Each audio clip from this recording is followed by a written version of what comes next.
Hello, I'm Cynthia Aguirre in Dallas, and here are your headlines from North Texas. One of the most powerful megachurch pastors in North Texas will spend 6 months in jail. On Thursday, Robert Morris reached a plea deal with prosecutors. Morris entered a guilty plea to 5 counts of lewd or indecent acts with a child. Deputies in Osage County, Oklahoma, led him out of the courtroom in handcuffs. As part of the plea deal, he will serve 6 months of a 10-year sentence in county jail. Last summer, a woman named Cindy Clemishire said Morris sexually assaulted her for years in the 1980s, starting when she was just 12 years old. Clemishire says, quote, "Justice has finally been served," and she left the courthouse smiling. Morris founded the Gateway Church in South Lake. It once boasted 100,000 weekly worshipers. The church has declined to comment. We have heard from Morris and his attorneys. Now to new developments in Johnson County. Sheriff Adam King, who was accused of sexually harassing his employees, has been given the all clear to return to work. Brittany Costello was inside the courtroom the moment the judge made the decision and has reaction from attorneys representing King's supporters and alleged victims. A judge did not allow cameras in the courtroom today, but it was filled with Sheriff King's supporters, all happy that he will be returning to work. A judge amended his conditions of release today, despite the fact that the alleged victims work at the sheriff's office. Sheriff Adam King walked out of the Johnson County District Court with a new sense of freedom. He's allowed to return to his office and continue work as Johnson County Sheriff 3 days a week. It comes just one day after he picked up a new felony charge. I'm getting to be a scary criminal.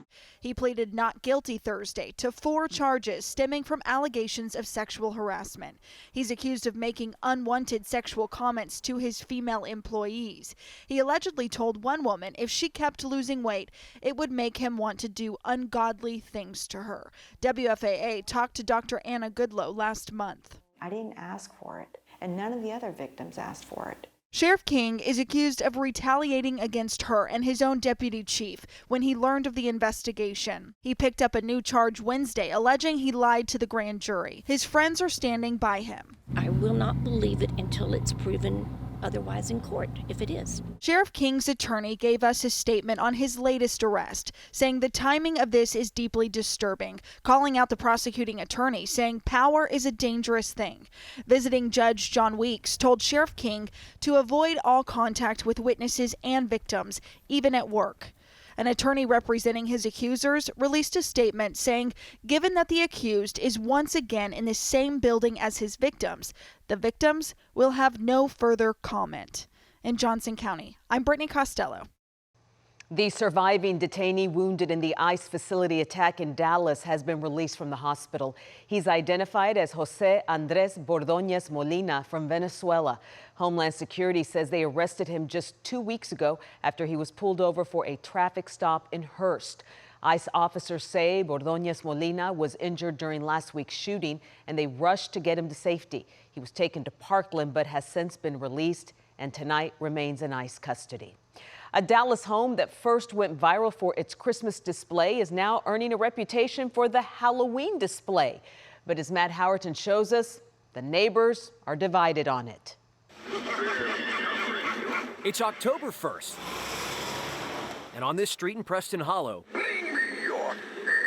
the monsters are already making themselves heard. All over TikTok. It's the real deal. Where'd you guys come from? Mesquite. Y'all drove here from Mesquite? Yeah. And lots of people are coming out to see what it's all about. 20 grand maybe. $1 million homes line this block, and while some owners barely bat an eye, or live down the street, it's always interesting what they come up with. Others say the real nightmare isn't the monsters, it's the traffic and the crowds.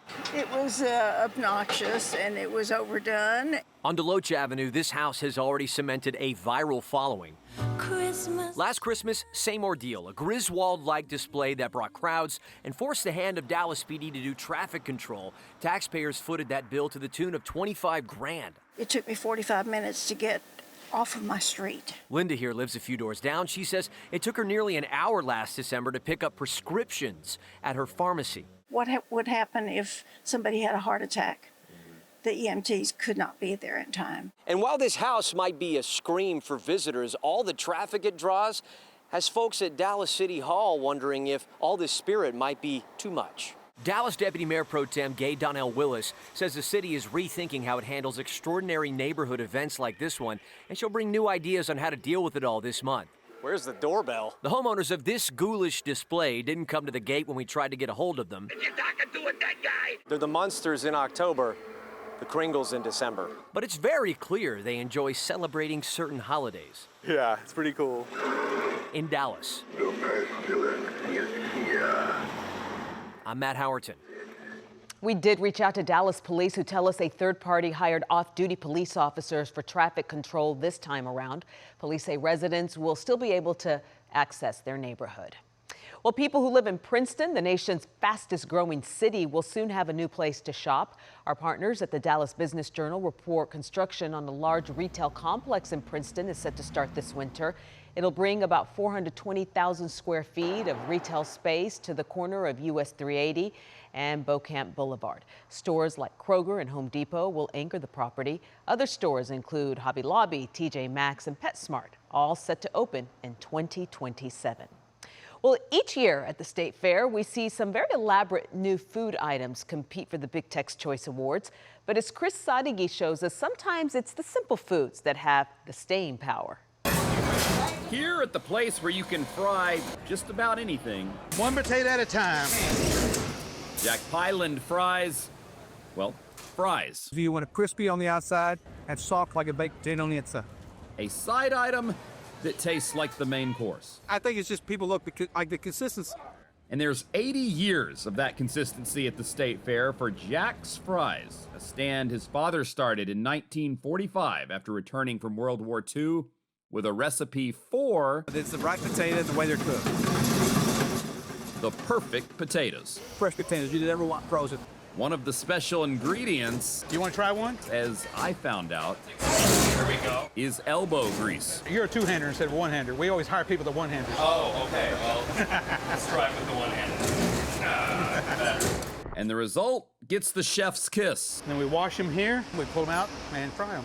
Even from one very famous chef. Julia Childs was one of the first person that came out here, 2 years ago, talking about our food. And there's the book.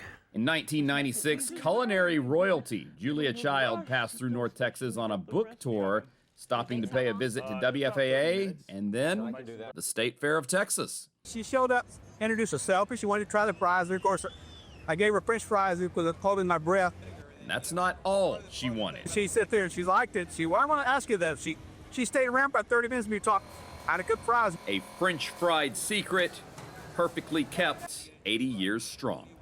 In Dallas, I'm Chris Sadeghi. Jack's Fries are my favorite at the fair. And those are your headlines from North Texas.